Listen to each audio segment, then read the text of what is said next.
Welcome to the Play to Win podcast, where we talk about winning in cEDH. I'm Dylan. I'm Tyler. And I'm Cameron. This week we're going to be talking about the new cards from Crimson Vow that we think might see some play in cEDH. This episode is brought to you by Moxfield. Moxfield is the only deck building site that we use. They're especially good in pre-season right now when cards are just coming out.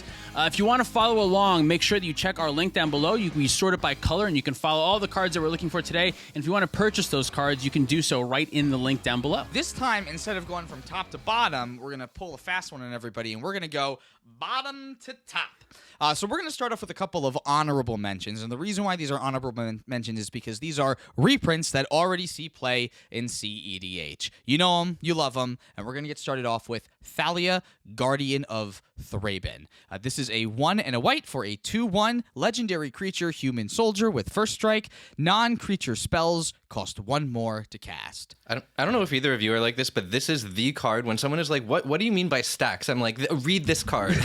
That is stacks. Yes. Yeah. She's quintessential for that point. Making things much more difficult. The one of the best taxing effects that we have, specifically because it allows you to play into creatures, so you can not have as many non-creatures in your deck, play all around Thalia. Great in Blood Pod, great in Winota, great in any stacks deck that is playing white.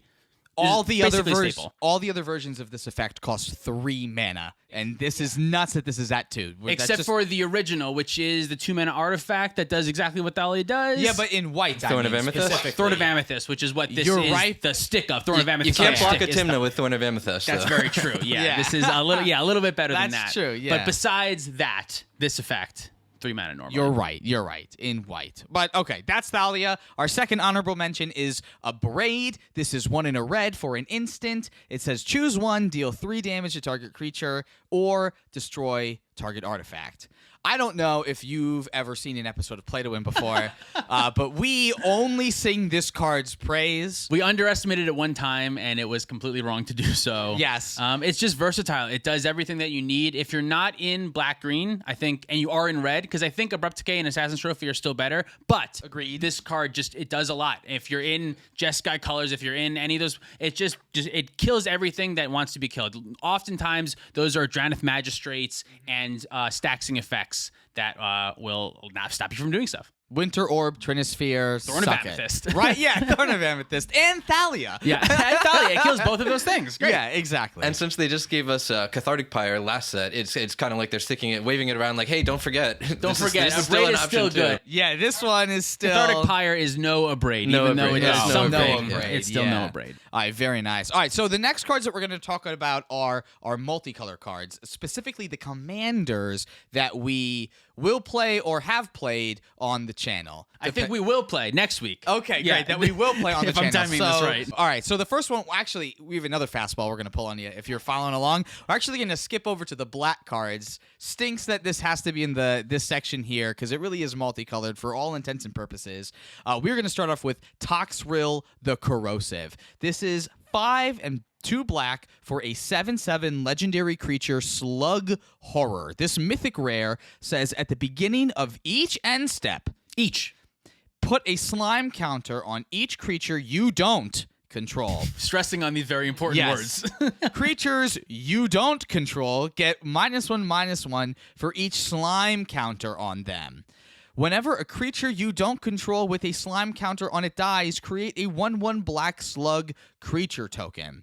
And for a blue and a black, hysterically, you can sacrifice a slug to draw a card. If all that wasn't enough.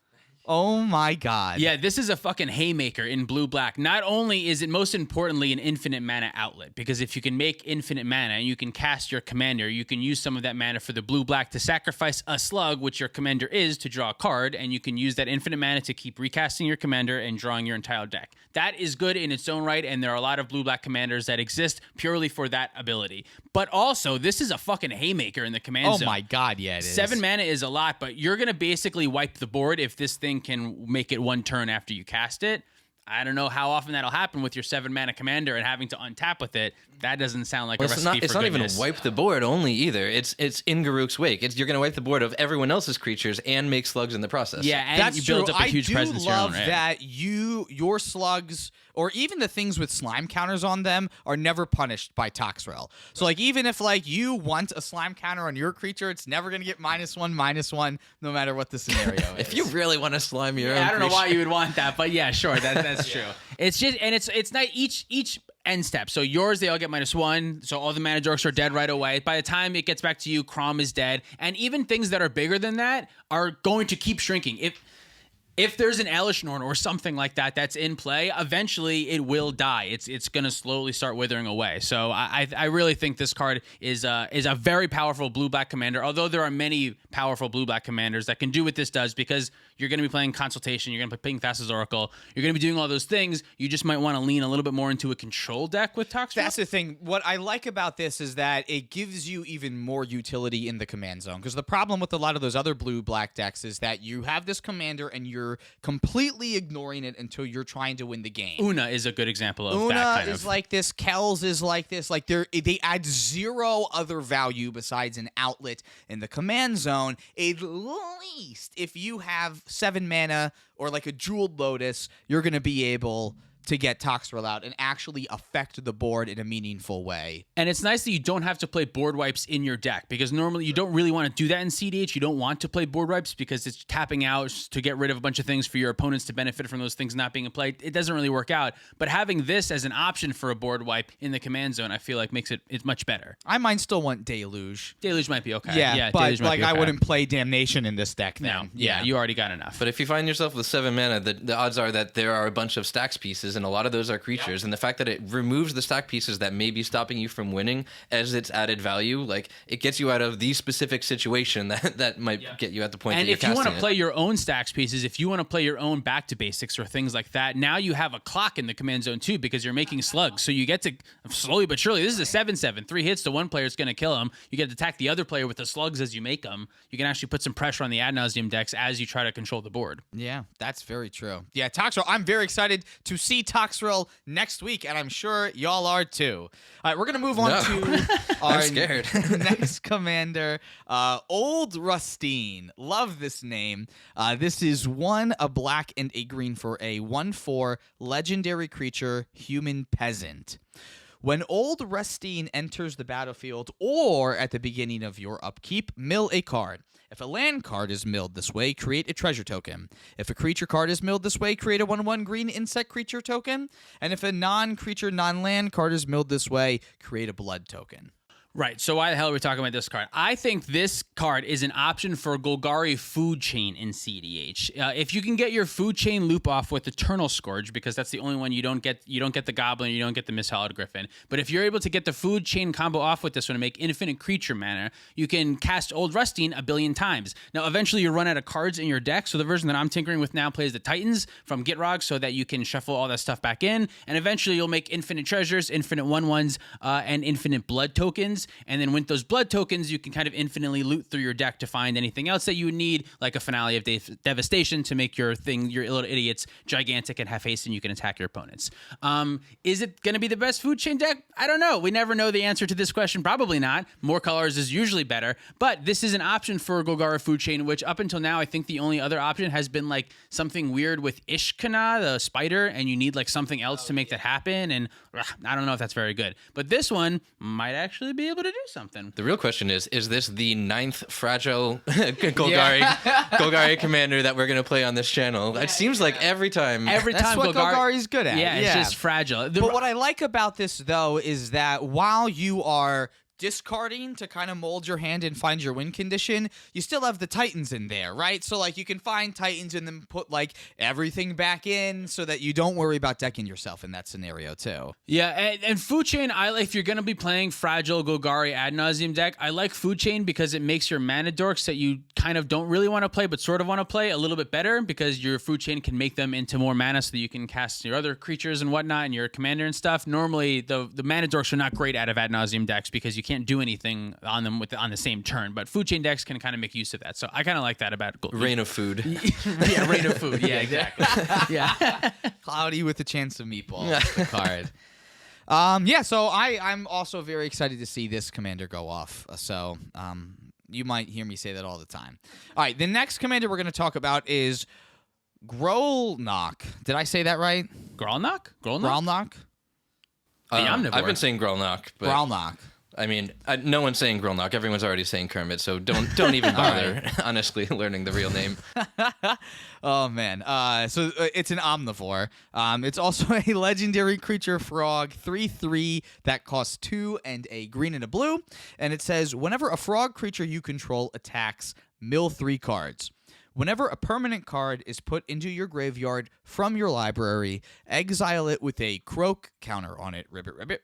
If you play lands and cast spells from among cards you own, in exile with a croak counter on them. Tyler, do you want to talk about this card? Oh, I certainly do. I've been playing this deck already, and I like it a lot. The main focus is Hermit Druid. It is obviously the goal is to just put your entire deck into your graveyard while your commander is out, and then with all the permanents in your graveyard, you should be able to assemble a win, which will usually be some combination of Thassa's Oracle and fast mana, and you have a good chance of being able to protect it with a Cavern of Souls or something like that. The deck runs Exploration too for that reason, and even if you're not going right for the combo, it just feels like a lot of value. If you're running a Muldrotha-like deck where you are relatively low on instants and sorceries, which most lists are, it feels like drawing 3 cards every time you're swinging with a frog. And so it's very powerful because it feels like an all-in combo deck that can also hang in mid-range if it has to and if it gets stacked out and continue to add value. So I think this is really powerful and probably is a real deck. Yeah, I agree with you. Yeah, from what I've seen, it seems like a Simic good stuff deck, which those decks tend to be good enough. If you can get some value out of your commander and you can be in blue-green, you can probably make a deck that is good enough to compete at the high tables, I think. And this card does that. Like you said, it effectively draws you cards and it allows you access to a very efficient win condition, which is great. Exactly. It's a Thrasios-like commander like that. Yeah. Kind of, yeah. I'm not sure it's right to run it, I will say, but I've got to say, it feels incredible to traumatize yourself and have it feel like ad nauseum. It is a 5-mana spell where you get half your library, and it's just ad nauseum. Yeah, that's like a 5-mana That is what it is, basically. Yeah. Oh, also, we would be remiss if we didn't mention that it is the best deck for Intuition, other than maybe Brea, but Intuition is just, you have access to all 3 of those cards. Yeah, right. 3 mana, 2 to it's 3. just tutor for 3 cards, and you can use them when your commander's out. Yeah. It's pretty great. That is true, yeah. I love commanders that make already very good cards extremely better. You know what I Yes. mean? Commanders that make Hermit Druid and Intuition good, that's a good starting point, right? From there, that's a good spot to be, and then you're in blue-green, so someone from there's got to be good. Thanks, Kermit. All right, we're going to move on to the last of the commanders that we're going to see next week. This will be Anya, Maid of Dishonor. So this is a 2 and a black and a red for a 4/5 legendary creature vampire. Whenever Anya, Maid of Dishonor and or one or more other vampires enter the battlefield under your control, create a blood token. This ability triggers only once each turn. For 2 mana, you can sacrifice another creature or a blood token to essentially drain each opponent for 2 life. So the theory behind this card is that this is a World Gorger Dragon outlet. So if you have Anya in play and you are able to set up a World Gorger Dragon scenario, what you can do with that mana, each time that you blink Anya, you're actually able to create another blood token because even though it says that you can only trigger that ability once each turn, that instance is renewed, essentially, because she's entering the battlefield again and blinked. There's a moment there where you're able to use that infinite mana to sacrifice the blood token and then drain each opponent for 2, so that as you're going through the loop, each opponent is losing 2 life. And what I like about this is that you don't even need a second creature in the graveyard to kind of stop the World Gorger Dragon loop. As you're going through it, your opponents are just going to die, so it's essentially going to end the game before it would stall out to a draw, essentially. Yeah, one of the big issues with Animate Dead decks with World Gorger Dragon a lot of the time is you need another creature in the graveyard, because if you don't, you're animate dead, and World Gorger Dragon will loop forever, and you won't actually be able to win the game. With Anya out, like Cameron was saying, you can make infinite mana and then make infinite blood tokens, because every time Anya comes back in, she will be reset, and she doesn't remember that you just told her that you can only do that once per turn because she is blinked in herself. And then so you can just drain everyone without ever having to have a creature in the graveyard. Pretty good. So now this will join Sisei as one of those commanders where you have to say which one. We do have another Anya. There is another Anya, which also wins with World Gorger Dragon, which is potentially better than this one. That Anya, you have to play 30 Madness cards, or get to play 30 Madness cards. I get however you want to play it. This Anya World Gorger deck does not have to play with a bunch of bad cards. You can play with as many good cards as you want, but Kroxa also plays Animate Dead World Gorger Dragon and gets to do that same thing. Kroxa is a little bit more controlling. You're playing Pyroclasm, so maybe if you want to play World Gorger Dragon, but you don't want to play a bunch of Madness cards, and you don't want to be controlling, maybe this version of Anya is a deck that you can use. Yeah, it's nice that you do have an outlet in the command zone. It can necessarily draw your cards. When it comes into play, you're able to loot off that blood token at least, but it's not necessarily like a card advantage commander in that case. We're just trying to stretch the imagination at that point. But there's probably better things to be doing, but it is an Rakdos commander that does what most Rakdos commanders do, which is work with World Gorger Dragon. Yeah, exactly. So I'm excited to see how this deck goes. I'm excited about all of these decks here. So that will about cover the commanders that we're going to see next week. We have one more multicolor card that we want to talk about, that is Halana and Alana Partners. This is 2, a red and a green for a 2/3 legendary human ranger. It has first strike and reach. It also says at the beginning of combat on your turn, put X +1/+1 counters on another target creature you control, where X is Halana and Alana's power. That creature gains haste until end of turn. Yeah, so this one seems very confusing for a cEDH set review, and I admit that. But I think, and I'm not sure, but I think it might do something in Sisei, Captain Sisei, the one that tutors for things. Putting 2 +1/+1 counters on Sisei allows Sisei to tutor for more things. Giving your Elk haste allows the Elk to be used right away. It's a legendary creature. I'm not sure if it finds a home in that slot in that deck, because that deck is already tight for slots. But Halana seems to do things that deck is interested in doing, so it might be something to look at for that. But other than that, I don't think just using it as a power buff is really what you want to be doing with this. Giving your Elk haste or your Sisei bigger so that it can tutor for more things, that's the interesting thing that I think is about this card. I would agree, yeah. I don't necessarily see this as a standalone commander. Just a card for the 99 if you need this effect. If you need a haste effect on a legendary creature or really something nice. like that, that's nice. Exactly. Before we leave multicolored, we could also talk about Taurens real quick. Taurens Fist of Angels. Oh yes, Taurens Fist of Angels. So this is a 1, a green, and a white for a legendary creature human cleric. Taurens is a 2/2 with training. I guess training's a new mechanic. We can talk about it. Yeah, so it says whenever this creature attacks with another creature with greater power, put a +1/+1 counter on this creature. So it's like the opposite of Mentor. Yeah. Yep. This one I think is probably mostly in the casual realm, but having seen something like Adeline from the last set actually do pretty well as a stacks deck that just beats down with humans very quickly, I kind of have a newfound respect for that sort of strategy. So I think it's definitely fringe, but I think there's something there in terms of a stacks deck that is just focused on quick beatdowns, because that is a powerful effect, and it does make things bigger. Did you actually say what it does, or did you stop at training? I stopped at training. Let's say what it does real quick, also, before we talk about it too. It also says that whenever you cast a creature spell, create a 1/1 green and white human soldier creature token with training. So it makes 1/1s that will also get bigger if you get to attack with it. And I agree with you. Win conless stacks is a strategy that has been seeing a lot more play lately, because I think it is a realm that has not been super explored in cEDH recently. So people are looking to explore it, which I think is great and fun. And this might be a card that goes in a deck like that. I don't know if it is at the helm of a deck like that. Kamal just seems like the best thing for a deck like that. But Taurens might be an option for a way to kind of build an army in a can if you're going to jam your deck with 40 creatures anyway. Kamal Timna. I mean, like right there, this is like a perfect card to throw in there, I would say, if you're trying to do that specific Abzan. If you actually want to win with combat damage in cEDH, this could be part of your go wide strategy, perhaps. Yeah. All right, so we are going to move on. We're going to talk about our singular green card, which could also technically be a multicolor card. This card is Dig Up. It is 1 green mana for a sorcery. It has Cleave, which is an alternate cost that says that if you pay the Cleave cost, you can remove the words that are in brackets. So its Cleave cost is 1, 2 black, and a green. You can keep going. I just got it. Oh, okay. You can search your library for a basic land card, reveal it, put it into your hand, then shuffle.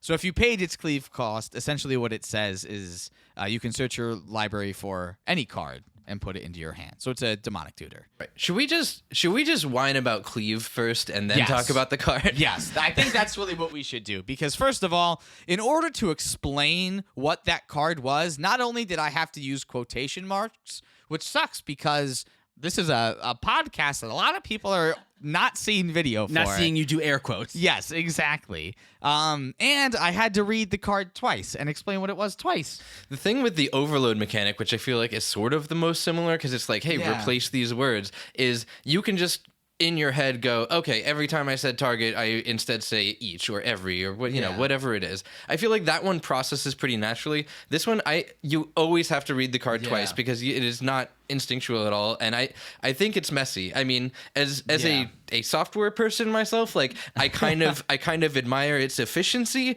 but it's not user friendly. I agree. Yeah, I think split cards is just a better version of exactly what this is trying to do. I mean, everything is kicker, right? But this also, although I didn't really mind it when I first looked at it, the more that I think about the reasons why it's clunky, it does make sense that it's clunky.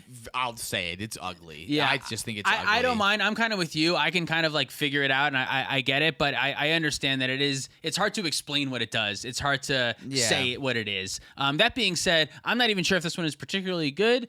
Both rates are not really things that you want to be doing, searching for a basic land or 4 mana for a tutor, but the fact that it does both of those things is something to think about. This reminds me of another card, the Delirium one, that lets you search for a land or a creature. I can't remember the name of it. It's for 1 green mana. Traverse the Ulvenwald. And that one just sees no play, and I think this might be worse than that, especially if you're already in green black, you have the best tutors. But I just thought it was worth bringing up because a tutor for anything is a powerful effect, and if you want, I mean, it only flips off 1 off of the ad nauseum, and if you ad nauseum and hit this for 1, and then you can make a bunch of mana and use the tutor effect, it'll still win you the game. I don't know if it'll be the most efficient way to do it, but it'll be helpful. That is the biggest upside to Cleave, at least for cEDH, is that the mana cost for the actual card is small. Is incredibly small. Yeah, I love Kicker. I think Kicker's a great mechanic. I'm gonna like playing this mechanic because I like Kicker. I just hate the way it looks, and I have to stare at it, and it sucks. They should have just done Kicker again. There was no reason. They should just change everything to Kicker. They really should. It's flavorfully fine. All right, we're going to move on to the red card. So our first red card is Reckless Impulse, 1 in a red for a sorcery. It says exile the top 2 cards of your library. Until the end of your next turn, you may play those cards. Right, so this is a 2 mana draw 2. This effect doesn't see play a ton, but it sometimes does in low color decks, specifically the black one. You lose 2 life, draw 2 cards. Fuck. Sign in Blood? No, not Sign in Blood, but Night's Whisper. Night's Whisper. Specifically, cards like Night's Whisper. I see that card a lot in low color black decks. Maybe this sees play in a Goto deck or something. It's also kind of the cheapest that we've seen this effect in a while. Besides Light Up the Stage. Light Up the Stage is 3 or 1 mana, and which is situational. Yeah, and it's a 3 mana CMC. This is a 2 mana CMC, which is a little better off of ad nauseum. It's close. It's close to considerable. I think if you're in the ballpark for wanting instants and sorceries and you're in red, I think this is something. Yeah, no, I would agree. It's just nice to have that extra card advantage, I think. Yeah. And the other one that I was thinking is like Charter Course. Sure, yeah. Charter Course, we'll see play from time to time. I don't feel incredibly embarrassed playing Charter Course in the right deck. Yeah. Same with this one. In the right deck, this is going to do what you need to do. Especially monocolored decks, yeah. The next one is Mirage Phalanx. This is a 4 in 2 red for a 4/4 creature human soldier. It has Soul Bond, and it says as long as Mirage Phalanx is paired with another creature, each of those creatures has, at the beginning of combat on your turn, create a token that's a copy of this creature, except it has haste and loses Soul Bond. Exile it at the end of combat. So what I like about this card is that it goes infinite with Combat Celebrant, which is nice. Yep, it sure does. There are a lot of effects that are like this. Red effects that are either top or bottoms of some type of Kiki combo, making infinite attacking creatures, and this does that. It's in that ballpark. It sure does. It costs an awful lot to do it. Probably but, one of the worst ones. Yeah, definitely up there with one of the worst. But in a ones. world of Winotas where there's a possibility of it coming down for free, That it's could be maybe something. worth a That thought. is that the could be thing. something. Yeah, Yeah, you get that it could in be- for free. You won't get it that combat, Right. But getting it the next combat. But boy, you is do still not want to really draw good. it. No, you do not want to draw it. Yeah. We can probably talk about dominating vampire next because this one is also just kind of a joke that combos with Kiki Jiki that I wanted to bring up for hilarious is 1 reason. and 2 red for a 3/3 creature vampire, and when it enters the battlefield, gain control of target creature with mana value less than or equal to the number of vampires you control until end of turn. Untap that creature; it gains haste until end of turn. So if you have 5 vampires, this will go infinite with Kiki Jiki. Which Hooray! you always do. Yeah. If you're in Edgar Markov cEDH and for some reason you're looking for a Kiki line with a vampire, You also get you're in white, so you would get Village Bellringer in that Boom. case too. So like Edgar it's- Kiki, there's a line. I mean, Exactly. you're playing Buried Alive anyway for Animate Dead stuff. So Oh, yeah. if you can Buried Alive, a Kiki Jiki, a Felidar Guardian, and a Karmic Guide, and you Animate Dead the Karmic Guide brings back the Kiki Jiki, tap the Kiki Jiki to make a copy of the Karmic Guide to get the Felidar Guardian. So you know what I mean? You're already there. Wow. You're already Wow. there. Yeah, Okay. why not just make Yeah. it add an extra challenge by requiring 5 Five vampires? 5 vampires. That's nothing. That's 2.5 cast vampires. There you go with for Edgar. you. Yeah, exactly. So if You're you ma- were sick of easy mode, Yeah, exactly. Which is why exactly. you'd play Edgar anyway. You want to play Ad Nauseum, but you're kind of sick of easy mode. Play Edgar. Play Edgar, yeah. All right, our next card is Change of Fortune. This is 3 and a red for a sorcery. Discard your hand, then draw a card for each card you've discarded this turn. Old Anya, 3 mana Anya, would love something like this, I would imagine. 100%. Yeah, that's it's a kind of a bad Wheel of Fortune, but maybe in the right situations, a 4 mana very, very, very good Wheel of Fortune in that deck especially. yeah, for sure. It's not going to go in like the regular Wheels deck because it only affects you instead of the opponents.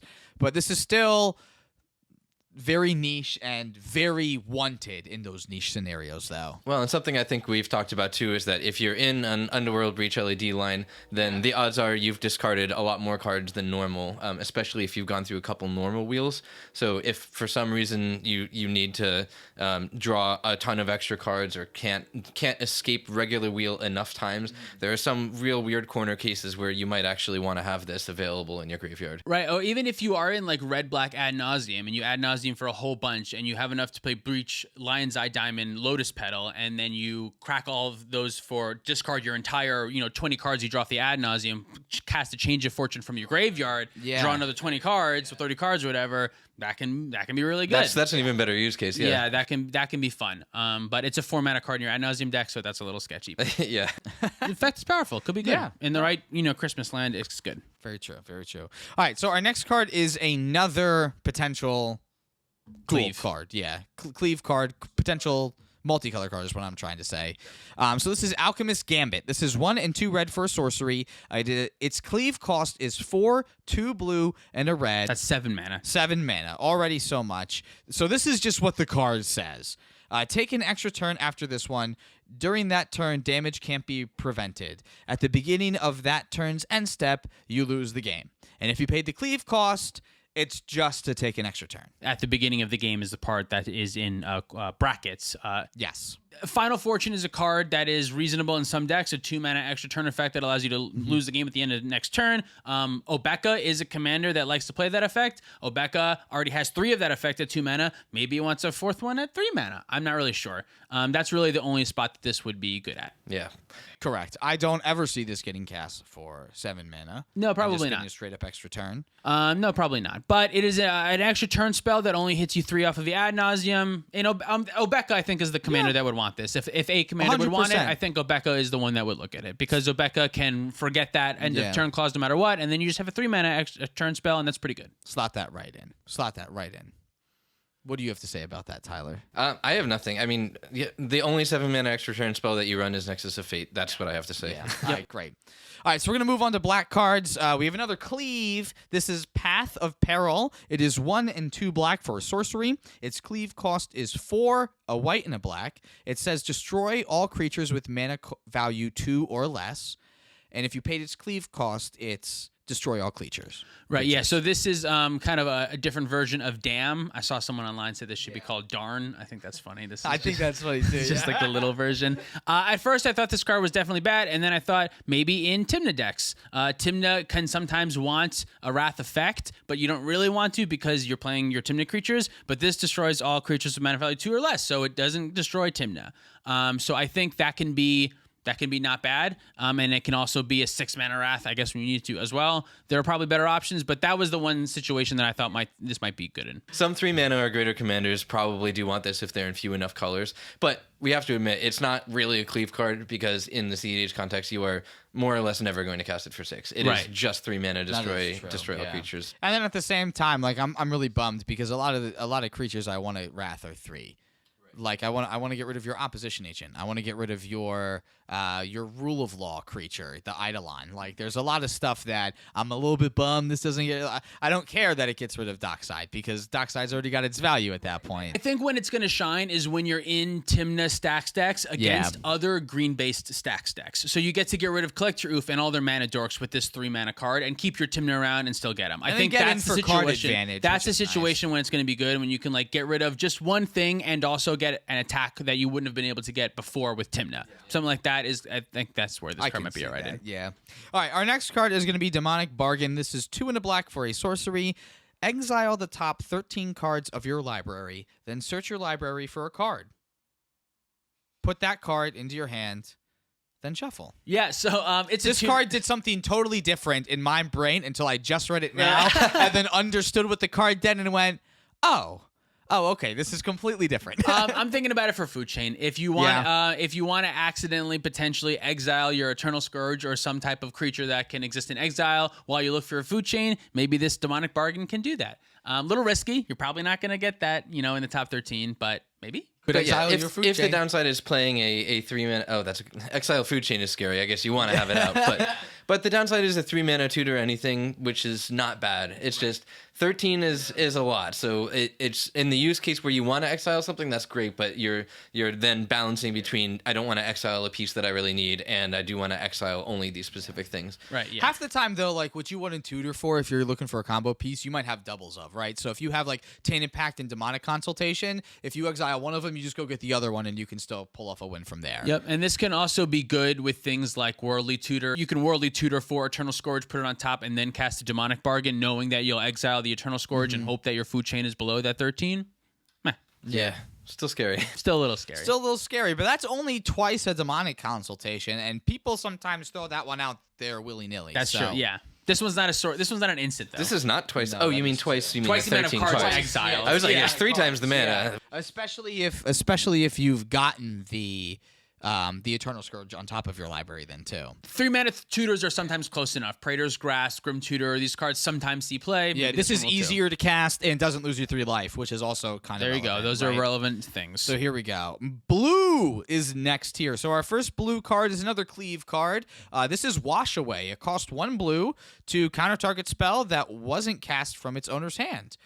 Its cleave cost is 1 and 2 blue, and you just get to counter a spell in that case. This is one of those cleave cards that I have a very hard time evaluating. It is hard, right? Yes. The thing is, with most of the 1 mana counters, Swan Song, Dispel, maybe Spell Snare, Spell Pierce, that actually get run in cEDH, there's a very clear, this probably hits about half of the things you want to counter, or maybe more in the case of Swan Song, for example.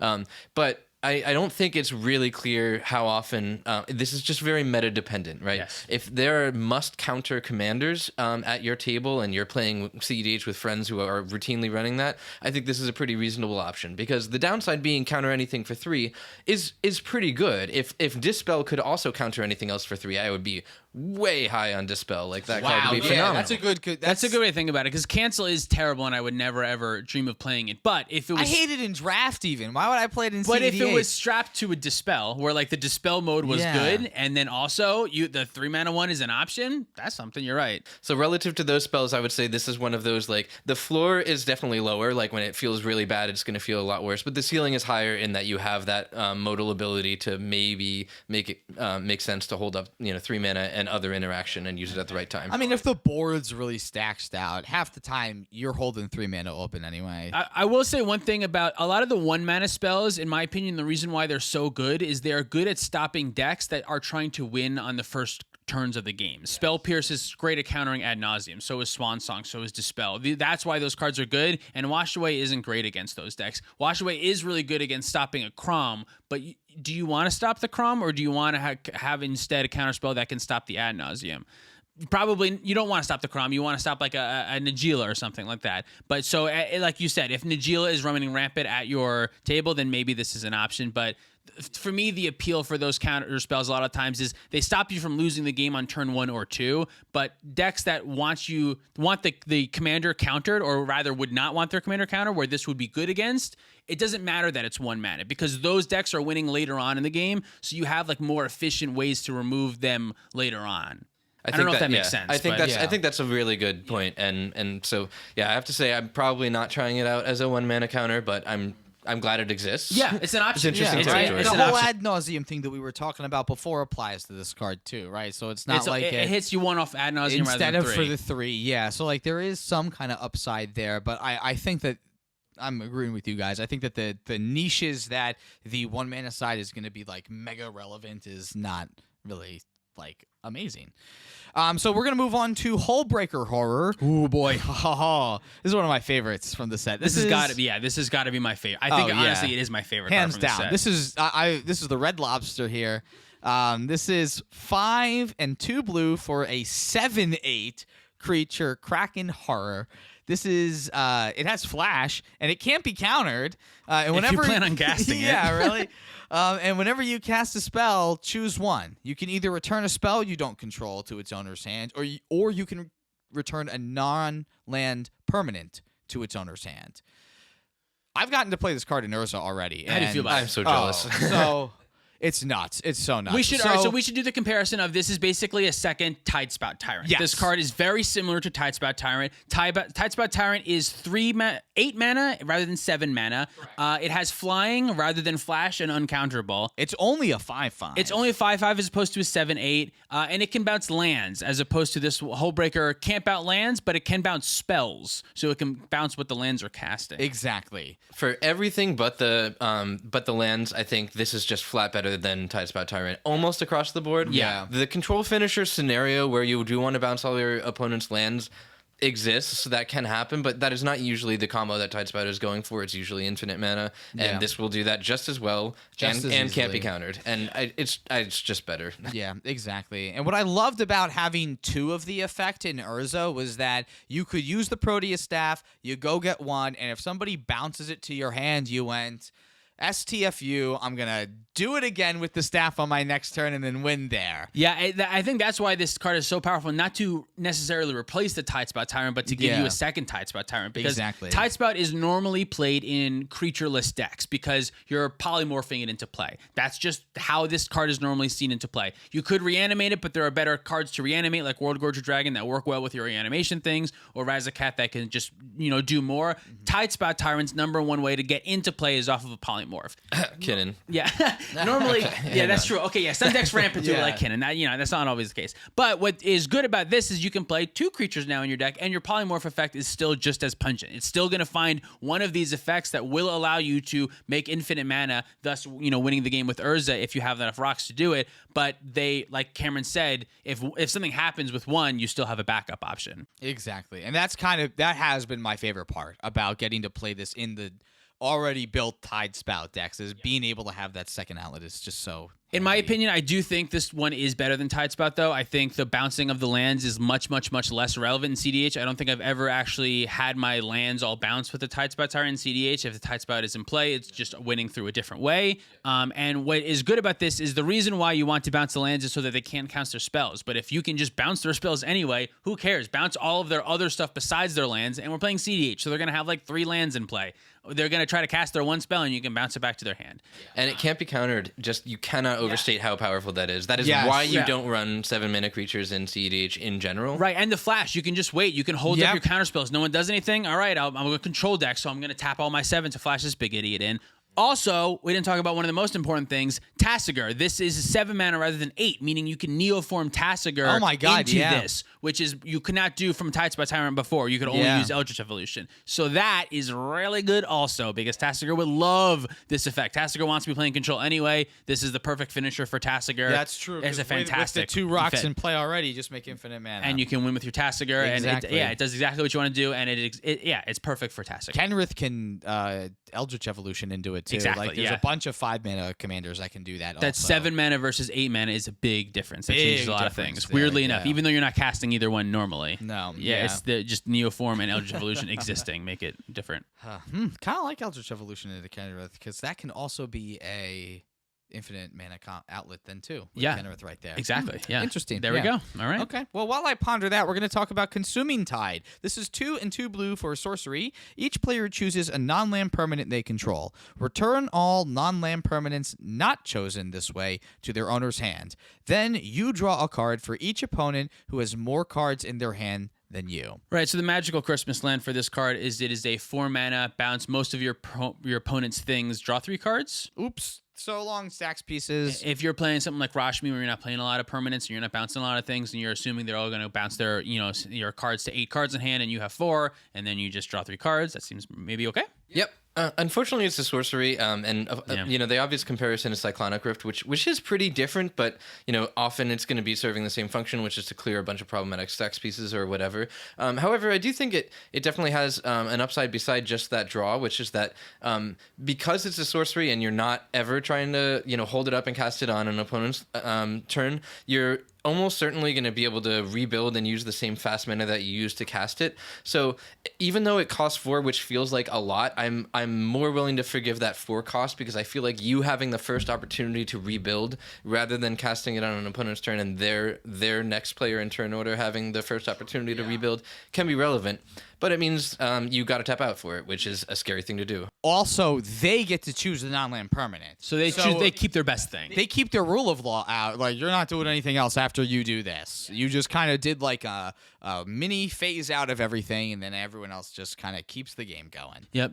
This, like a lot of the cards that we're talking about today, are probably not going to see it most of the time. But there are some decks that may want to look to this effect sometimes, right? Yeah, I'd agree. All right, we're going to talk about Alchemist Revival. The best cleave Retrieval. card. This is the best This cleave is the card, best yeah. cleave card, an actually good one. Big time. It's Retrieval, by the way. It's not Revival. All right, great. Retrieval.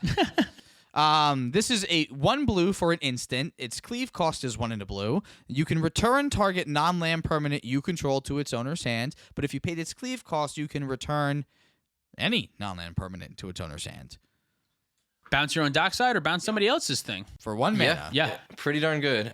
I mean, I still think it's worse than Chain of Vapor, but not by much. Not by much. It's awfully close. Almost every deck wants Chain of Vapor plus 1 to 3 bounce any permanent spells. What those ones are we talk about this almost every set review, and almost every set there is a spell that does something. It's a 2 mana bounce a permanent with some little extra effect, and a lot of them are close to playable. In the right deck, this one's going to be really good. Yeah, and it slammed the door on Geistwave being possibly playable very quickly, like months after Geistwave came out, where we were like, maybe Geistwave, it's gone. Yeah, Forget. the main reason why these bounce spells are so good is because Grixis decks are looking to bounce their own dockside and replay it, but they also need to bounce very specific stacks pieces. So if you're in a deck that wants to be able to bounce a Rule of Law or bounce your dockside Extortionist to make a whole bunch more mana, this card is definitely going to be good. Honestly, with Jessica Ishai, the whole reason why I don't like Chain of Vapor as much is because people just always, I'll totally sack a land to bounce your Ishai. And that's so obnoxious. But like being able to not only still be able to bounce my own dockside for 1 mana, but then also having an uninteractable bounce spell like this for a stacks piece is just going to kind of turn that whole interaction on its head. Yeah, probably better than Chain of Vapor when you're ahead. I think Chain of Vapor just wins when you're behind or at parity, because if your thing is not the next most problematic thing on the board, then you're paying 1 to get 2 things bounced and have an opponent sack a land, which is... And the political aspect of Chain of Vapor is just so powerful, because if someone's about to win, you can bounce somebody else's powerful thing and say, well, now you got to stop that person who's trying to win. The problem is that Ishai also has a lot of political power at the table, too. So it's just, big target there. So I'm very, very excited about this card. Second favorite card after Hullbreaker Horror, in case anyone has a bingo card. Yeah, big surprise. The blue cards are the best ones in the set. Those Yes. two that we Yeah, just talked who'da about thought? are probably the most certainly cEDH 100% will see play cards that we've talked about today. Yeah. I think those last two are those ones. Who'd have thought? All right, so we're going to move on to the white cards. We got a couple here. This is Welcoming Vampire. 2 and a white for a 2/3 creature vampire. It has flying. Whenever one or more other creatures with power 2 or less enter the battlefield under your control, draw a card. I wish it stopped there! But it doesn't. It says this ability triggers only once each turn. I remember reading this card. I'm like, oh my god, they did it! Yeah. That last part, the ability triggers only once each turn, is a real big bummer. It really halts on what you can do with this card. It probably would have been maybe a little bit too good without that ability, but I think white deserves a card that's a little bit too good. It was so exciting because, Mentor of the Meek, which is a card that sees plenty of play in casual, I think. Yeah. The big problem is you got to pay 2 every time, which is a huge ask. And this comes very close. I think it's better than Mentor of the Meek because you don't have to pay it all. But yeah, with that trigger, they definitely made it borderline for cEDH. Yeah, but I do think it is borderline. I do think it's close. In decks that are playing Rule of Law and are also playing flash creatures like Aven Mind Sensor, this is once each turn. So it can trigger on your opponent's turn too. I'm excited to play this with White Mane Lion specifically, so you can just keep bouncing your White Mane Lion. I think that's like my favorite and best use case for it. It is a flying creature with Tymna. It does do a couple different things. It's unfortunate that nerf is there at the back end, but I think it's necessary. Yeah, it's just, unfortunately, it does still come out as a 3-mana thing that doesn't do anything right away. Right. You're unlikely to be able to play something else right away that turn, unless you're later on in the game. So, yeah. Hopefully, certain decks, like you said, certain Sax decks. The issue is just always going to be, what the hell do you cut for this thing? I mean, there's so many good cards now, especially because of the last year. I don't know what you cut for this card in any deck, but white card draw, worth talking about every time we see it, especially if it's close to good enough. And in high power and casual, I think like in Edgar casual, oh my god, this card is really good. It's just going to draw you a card every turn. It's gonna be really 8.5 good. tails casual. Yeah, it's very good, very good. All right, so our final card here is going to be Savior. I guess, okay, well, first of all, we're not talking about the lands because this is technically the final card. Yeah. The lands are not good for cEDH. We talked about them last time. Casual. Yeah, but they're this great is for just- casual, not good for cEDH. Yeah, so this is our final card, Savior of the Allenbach. This is 1 and 2 white. Just Savior of Allenbach. Savior, no, all of the Allenbach. He Savior saved all of of it. Allenbach. I don't know. This card, the name makes it sound like it's going to be a legendary creature, but it's not. It's a regular human soldier. It's a 1/2, and it has training. And when Savior of Allenbach trains, exile up to 1 other target creature from the battlefield or creature card from the graveyard. When the Savior leaves the battlefield, put the exiled cards onto the battlefield under their owner's control. Yeah, so this is kind of what's the fucking A? Oblivion Ring? Oblivion Ring. This is kind of like an Yeah. Oblivion Ring on a stick that you can use multiple times, or Priest of, what's the Priest? beg Like a to parallax differ. wave almost. A parallax wave on a stick. Parallax because the wave on a When stick. the parallax wave goes away, you get everything else again, too. Well, here's the thing. So it doesn't do it when it enters the battlefield. It does it when it trains, and in order to train, it has to attack, which means it is an O-ring next turn. And so I think, again, this is a high ceiling where if you're getting a lot of value out of it and you're triggering it, every turn, training it every turn, then yeah, this is going to feel really great. But the fact that it costs 3, comes down, doesn't do anything, and has to attack with a creature of greater power to do anything useful, I think means it's probably not seeing real play. Well, what if I told you that you could reanimate a Razakath off of this, though? Because you can get something from your graveyard. So with Razakath in your graveyard, you attack with your Savior, you train him up because your commander's Tymna or something like that, and then you cast the 1-mana sacrifice and make 4 black mana spell. Culling Ritual. Culling the Weak. Culling the Weak. Culling the Weak. So Or you your culling commander the- is Tevish Grom. And then that works for Tevish Zot. Or Tevish your- Zot. Man, fucking A. Or your commander We're is Tevish playing Zot. a 4-colored Tymna deck with So here's the magical Christmas land that I'll spell out for you. You're playing Tymna, Tevish Zot. You play Savior. It doesn't do anything. You have to wait your entire turn after you've played this 2 white pips and so 3 total mana. Yep. You play this. You have to untap. You also have to have a bigger creature in play before you play this. You have to have a 2-mana creature, 2 power creature before. So you have to play Tymna first, then you play this, doesn't do anything. Then you wait until your next turn. Then you somehow discard your Razakath, exile it with Savior when you train, and then use Tevish to sacrifice it to get the Razakath and play right away. That sounds like the same number of steps as most game-winning combos and less likely. So not great, but I thought it was an interesting effect. But the ceiling, like you said, the ceiling is pretty high. Yeah. So Yeah. I think maybe it's worth talking about, and it's stuff from your own graveyard too. So you can kind of use this in like a reanimation stuff. If you're looping something with, doing Sun Titan stuff and, Tevish stuff and Razakath stuff, and this could be another piece to the puzzle that can kind of help you push along your strategy using your own graveyard, or potentially get rid of something that is being pesky on your opponent's side of the board. Just But probably the other things. I feel like its home is in some sort of white-black strategy that's trying to do that. And I don't really see a home for it outside of that. Yeah, and I don't think the strategy is probably very good. Yeah, no. Well, that was our last card. So what do we think, guys? What do we think of the set in general? There are so many cards that we did not talk about today that I'm excited for in casual, like vampires and werewolves that I think are going to be very good. I don't think any of them are good in cEDH, so we did not talk about them today. Yeah, I don't know. What do you think about Tyler? Yeah, tons of really close stuff that is definitely going to be exciting for casual. And also as a big limited player, I'm really excited about how this plays in limited. I found Midnight Hunt to be a really fun set in limited, and this one seems like it's shaping up along the same lines.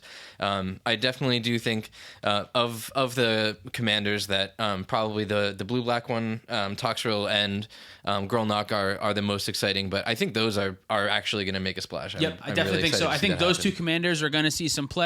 I think Hullbreaker Horror and Alchemist Retrieval are going to see some play. I'm excited to play them. I think people will try out Washaway, and I think I would not be surprised if... no, I would be surprised basically if anything else saw a reasonable amount of play. I think I would Yeah. be actually surprised. Yeah. But maybe, maybe somewhere, maybe it has a home. Yeah. So...